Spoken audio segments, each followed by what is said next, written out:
வளர்ப்பு பிராணிகளில் நன்றியுள்ளது நாய் என்பார்கள். இதற்கு சிறுவயதிலிருந்து நாம் எத்தனையோ உதாரணங்களை கேள்விப்பட்டு வந்திருக்கிறோம். ஆனால் தற்போது மத்திய பிரதேச மாநிலத்தில் எஜமான் ஒருவர் தான் செல்லமாக வளர்த்து வந்த ஜெர்மன் ஷெப்பர்ட் நாய் சுப்ரீம் சாக்ரிஃபைஸ் என்று நாம் சொல்லக்கூடிய அளவுக்கு தனது உயிரை கொடுத்து எஜமான் உயிரை காப்பாற்றியிருப்பது உண்மையிலே மெய்சிலிருக்க வைத்துவிட்டது. இந்த செய்தி கிடைத்ததும் வட இந்திய ஆங்கில செய்தித்தளம் அனைத்திலும் பார்த்ததில் அனைவருமே மிக அருமையாக இந்த தகவல்களை கொடுத்திருக்கிறார்கள். மத்திய பிரதேச மாநிலம் உமாரியா மாவட்டத்தில் புலிகள் சரணாலய பகுதி ஒன்று உள்ளது. அந்த பகுதியில் வசித்து வருபவர் விவசாயி சிவம். அவர் 10 ஆண்டுகளாக ஜெர்மன் ஷெப்பர்ட் இனத்தைச் சேர்ந்த நாயை செல்ல பிராணியாக வளர்த்து வருகிறார். ஃபெந்தோ என்று பாசத்துடன் அதற்கு பெயரும் சூட்டியிருந்தார். சிவம் எங்கு சென்றாலும் காலை மற்றும் மாலை நடைபயணங்கள் முதல் இரவு நேரங்களில் வயலில் பயிர்களை காக்கும் வரை அவர் செல்லும் இடங்களுக்கெல்லாம் கூடவே செல்லும் ஃபெந்தோ மாநில தலைநகர் போபாலிலிருந்து 500 கிலோமீட்டர் தொலைவில் உள்ள பந்தர் புலிகள் சரணாலயத்திற்கு அருகே 250க்கும் குறைவான வீடுகளை கொண்ட ஃபர்கூட்டில் சிவம் குடும்பத்தினருடன் வசித்து வந்தார். அதிகாலை 4 மணியளவில் காட்டிலிருந்து புலி வெளியே வந்தபோது தனது எஜமான் சிவமுடன் வெந்தோ வயல்களை காவல் காத்து கொண்டிருந்தது. அப்போது புலி தன்னை நோக்கி வருவதை சிவம் பார்த்துவிட்டார். பயந்து போன அவருக்கு கை கால்கள் எல்லாம் வெடித்து விட்டது.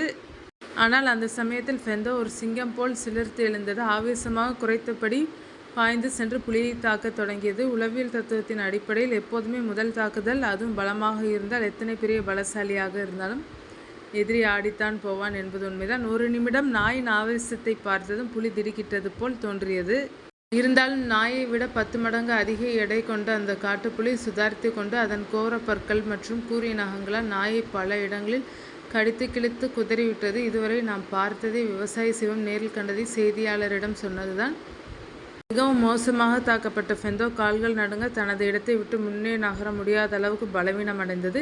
இந்த நேரத்தில் புலி அதன் தாடைகளை செல்ல நாய் ஃபெந்தோவின் கழுத்தில் இறுக்கி அதை காட்டை நோக்கி இழுத்து செல்ல தொடங்கியது. ஆனாலும் புலி அதன் பிடியை நழுவ விடும் வரை நாய் தொடர்ந்து சண்டையிட்டு கொண்டிருந்ததை பார்த்தார் சிவம். ஒரு கட்டத்தில் மிக மோசமாக பாதிக்கப்பட்ட நிலையில் ஃபெந்தோ மன உறுதியுடன் நடத்திய எதிர் தாக்குதலை பார்த்து சற்று குழப்பம் அடைந்து விட்டது புலி. அதுவும் சோர்வடைந்தது போல் தான் காணப்பட்டது. பின்னர் காட்டுக்குள் திரும்பி சென்று விட்டது. அதன்பின் சிவம் ஃபெந்தோவை தனது கைகளில் வாரி அணைத்து எடுத்துக்கொண்டு 25 கிலோமீட்டர் தொலைவில் உள்ள நகரில் இருந்த கால்நடை மருத்துவரிடம் விரைந்தார். பின்னர் நடந்தவற்றை கால்நடை மருத்துவர் அகிலேஷ் சிங் கூறுகிறார். அதிகாலை 5 மணி அளவில் எனது வீட்டு வாசலில் மிகவும் மோசமாக காயமடைந்த ஜெர்மன் ஷெப்பர்ட் ஒருவர் கையில் வைத்திருந்ததை பார்த்தேன். இவனை காப்பாற்றுங்கள், என் உயிரை காப்பாற்றுவன் இவன் என்று அந்த விவசாயினிடம் கெஞ்சினார். எப்படி இந்த அளவுக்கு மோசமாக கடிபட்டு இருக்கிறது என்று விவசாயியிடம் கேட்டேன். ஒரு புலியிடமிருந்து என்னை காப்பாற்றிய போது இந்த நிலைமை என்று அந்த விவசாயி விளக்கினார். என்னால் முடிந்தவரை முயற்சி செய்தேன். ஆனால் அதன் காயங்கள் மிகவும் கடுமையானது. புலியின் பற்கள் அதன் கழுத்தில் ஆழமாக சென்று அதன் நகங்கள் நாயை கிழித்திருந்திருந்தன. சிறிது நேரத்தில் உயிரை கொடுத்து எஜமானத்தை காப்பாற்றிய பின் இந்த உலகை விட்டு மறைந்து விட்டது ஃபெந்தோ என்று டாக்டர் அகிலேஷ் சிங் கூறியுள்ளார்.